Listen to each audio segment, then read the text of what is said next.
अभी मैंने मंगलायतन में कहा था कि जब आचार्य कुंद कुंद देव पुण्य पाप अधिकार लिख रहे हैं और पुण्य पाप अधिकार में पाप के बारे में कुछ नहीं लिख रहे,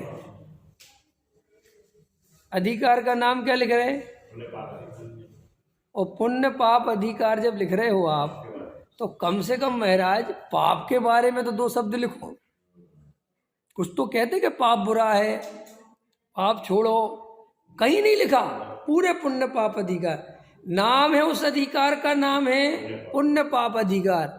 और सारा जो कुछ भी है पुण्य के बारे में ही बोला है, पुण्य की बखियां उखेड़ी। तो मैं उसमें ऐसा बोलता हूँ कि आचार्य कुंद कुंद देव क्या पाप के पक्ष में थे क्या, कि पाप करो हैं, पुण्य छोड़ो और पाप करो? ऐसा उद्देश्य था उनका? कि सुनो, उनका ये मतलब था कि जो ये समय सार पढ़ रहा है उसने पाप तो छोड़ ही दिया है। ख्याल में है ना? उसने पाप तो छोड़ ही दिया है, तभी तो ये समय सार पढ़ रहा है। श्री गुरु तो ऐसे भावों से समझाते हैं कि तू पुण्य भी छोड़। क्या छोड़? तू अब पुण्य भी छोड़ और आत्मा का अनुभव कर। इसके लिए वो पुण्य को ही कहा है। इसलिए अब देखो, फिर मैंने ये भी बोला था कि आचार्य खुद 28 मूल गुणों का पालन करते हैं, खुद मुनिराज हैं। कोई मुनिराज के बिना किसी को 11 अंग 9 पूर्व का ज्ञान नहीं होता, सामान्य श्रावक को तो होता ही नहीं। मुनिराज खुद 28 मूल गुणों का पालन करते हैं। मुनिराज खुद 6 उपसम ज्ञान के धारी हैं। इतना ज्ञान है कि 11 अंग 9 पूर्व का, वो 11 अंग 9 पूर्व वाले नहीं, द्वादशांग वाले सच्चे मुनिराज वो ये कहते हैं मुनि व्रत धार अनंतवार। वे ये कहते हैं, देखो, क्लिश्यताम स्वयमेव दुष्कृतई मोक्षन मुखई कर्म वही क्लिश्यताम चा परम महाव्रत तपो भारेण भग्निश्चरम।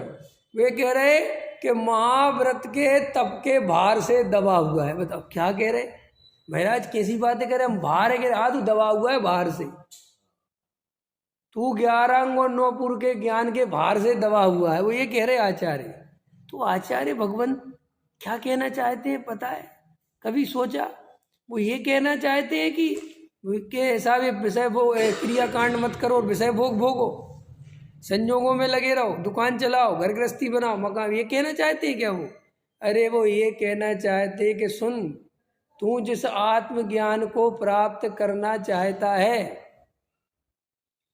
तू जिस आत्मा की उपलब्धि चाहता है, जिस तू आत्मानुभूति की बातें करता है, अगर तू मंदिर आके और 2-4 पूजा करके और एक आध घंटे में स्वाध्याय में बैठ गई, तू सोचता है कि हमें आत्मा मिल जाएगा, तो कहते सुन अब इधर आ जा, इनको तक नहीं मिला।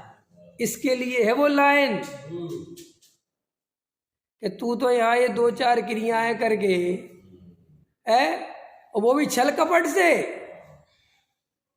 ईमानदार नहीं है। अगर हिंदुस्तान में 100 आदमी क्रियाएं कर रहे हैं, धार्मिक क्रियाएं, तो उसमें से 99.99 बेईमान है। बेईमानी का अर्थ वो मत लेना, बेईमानी माने मायाचारी है अंदर। जिस ईमानदारी की यहाँ चर्चा कर रहे टोडामल जी, वो ईमानदारी भी नहीं है। जिस व्रतशील संयम आदि से जीव स्वर्ग जाता है, वे व्रतशील संयम आदि भी नहीं है, क्योंकि उनके लिए जितनी ईमानदारी चाहिए वो भी नहीं है। अब सुनना ध्यान से गहराई से। श्री गुरु कहते हैं कि तू ये छल कपट से ये 2-4 क्रियाएं पाल रहा है, तू ये छल कपट से मंदिर में दान दे रहा है, पूजा मन मंदिर में चित्त पनइयों पे ऐसी पूजा कर रहा है, कसाय के वशीभूत होकर, मान कसाय के वशीभूत होकर दान दे रहा है, मान के लिए, सम्मान के लिए प्रवचन कर रहा है, स्वाध्याय कर रहा है, डिग्री पाने के लिए आगम पढ़ रहा है। समझो, श्री गुरु कहते, और तू सोचता है कि मैं मोक्ष का विलासी हूं, तू अपने को मुमुक्षु समझ रहा है, तू अपने को आत्मार्थी समझ रहा है। अरे भाई, नाम अच्छे रख लेने से अच्छे नहीं हो जाते, दौलत राम रख लेने से दौलत वाले नहीं हो जाते, आत्मार्थी ट्रस्ट तो आत्मार्थी नहीं हो जाते, सब शाश्वत नाम तो शाश्वत नहीं हो जाते। नाम तो तुम अच्छे अच्छे रख ही सकते हो, नाम की तो कोई है ही नहीं। नाम से क्या होता है? नाम तो एक से एक, दुनिया में एक से एक बढ़िया से बढ़िया नाम बोलो, आत्मार्थी, मुमुक्षु, ज्ञानी, कुछ भी रख लो। हमारे मुमुक्षु भाई करते रहो, मुमुक्षु भाई कहते रहो, लेकिन मुमुक्षु हो कौन सकता है? कितने लोग मुमुक्षु हो गए? मैं मुमुक्षु हूं, अपने आप से प्रश्न करो, मैं हूं कि साहब हाँ मैं तो हूं, कि क्यों हो? कि मैं गुरुदेव वाला हूं। किसने कह दिया गुरुदेव के होने से मोक्षु होते हो? ये परिभाषा लिखी कहीं के? कांजी स्वामी को मानने वाला मोक्षु, मोक्षु की परिभाषा अमृतचंद आचार्य ने लिखी है, पढ़ लेना जाके, पता चल जाएगा। तो श्री गुरु कहते हैं कि तू ये 2-4 क्रियाएं, 6 उपसम ज्ञान, थोड़ा पंडित बन गया, 2-4 शास्त्र याद हो गए, और तू 2-4 क्रियाएं पालता है, या तेरा पुण्य के उदय से तेरे पास थोड़ी सी संपदा आ गई और तू थोड़ा दान करता है, तो तू अपने को बहुत बड़ा धर्मात्मा मानता है, तू ये मानता है कि तुझे आत्मा मिल जाएगा। तो उसके लिए श्री गुरु कहते हैं अब सुन, तेरे को कहानी सुनाते हैं। अब वो कहानी ये है, कौन सी कहानी है? मुनि व्रतधार अनंत बार। अब ये कहानी उसके लिए लाइन, पहले वज्रसेन जी ये भूमिका उसके लिए बनाना, फिर ये लाइन बोलना, तब इसका अर्थ समझोगे। ये मुमुक्षु क्या कर रहे हैं पता तुम्हें? वो भूमिका तो छोड़ देते हैं और मुनि व्रतधार अनंत बार, अरे क्या हुआ, अरे क्या हुआ? पहले जो ये बैठा है इससे पूछो कि तेरा क्या हुआ, समझ में आया? उसकी मत सुनाओ। जब मैं जयपुर पढ़ता था तो आप लोगों को ये जानकारी नहीं होगी, मैं जयपुर पढ़ता था और मैं 5 साल पढ़ता था, तो आपको जानकर आश्चर्य होगा, मुझे जितने भी स्टूडेंट विद्यार्थी थे, जो भी मेरे साथ पढ़ते थे, जो सीनियर थे, वो मुझे कहते थे ये पढ़ता तो यहाँ है लेकिन है महराज वाला। क्योंकि मैं क्या करता था, उन सब की उतारता था बैठ के। ख्याल में है कि नहीं? जैसे कोई खानदानी मोक्षु है तो वहाँ खानदानी मोक्षु मिल जाते थे मेरे को, और मैं गैर खानदानी था तो उन खानदानी मोक्षु से कहते थे धराओ। समझ में है? महाराज सही नहीं होते, नहीं। मैं बिल्कुल महाराजों के पास रोज उठ बैठ के ही आया था। मैंने कहा 2-4 महाराजों के नाम बताओ, नाम ही पता नहीं, नाम ही पता नहीं अगले को, जो खानदानी मोक्षु कि नाम नहीं पता तुम्हें? कि नहीं वो फलाने बहुत बड़े उन महाराजों को, उनका नाम सुना। अच्छा नाम सुना है, कभी देखा है? कभी गए हो? कभी आहार दिए हैं? आहार का मतलब क्या होता है? 28 मूल के नाम बोलो, कैसी होती नवदा भक्ति बताओ, कुछ नहीं पता। वो पंडित हैं, शास्त्री बने जा रहे, लेकिन खानदानी मुमुक्षु है। और खानदानी मुमुक्षु माने महाराजों के पास कोई धर्म नहीं है। धर्म किसके पास है?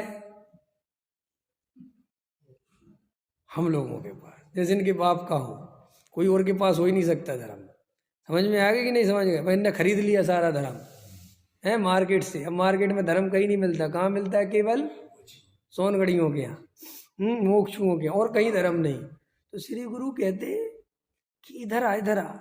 ये लाइन कहाँ से बोल रहा है? मुनि व्रत धार अनंत बार के इसका अर्थ कर।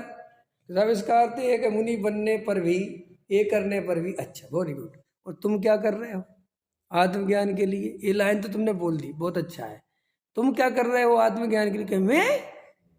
मैं साहब मैं कोई क्रिया विरिया के चक्कर में नहीं रहता। हाँ वो समझ गए, तुम समझ गए।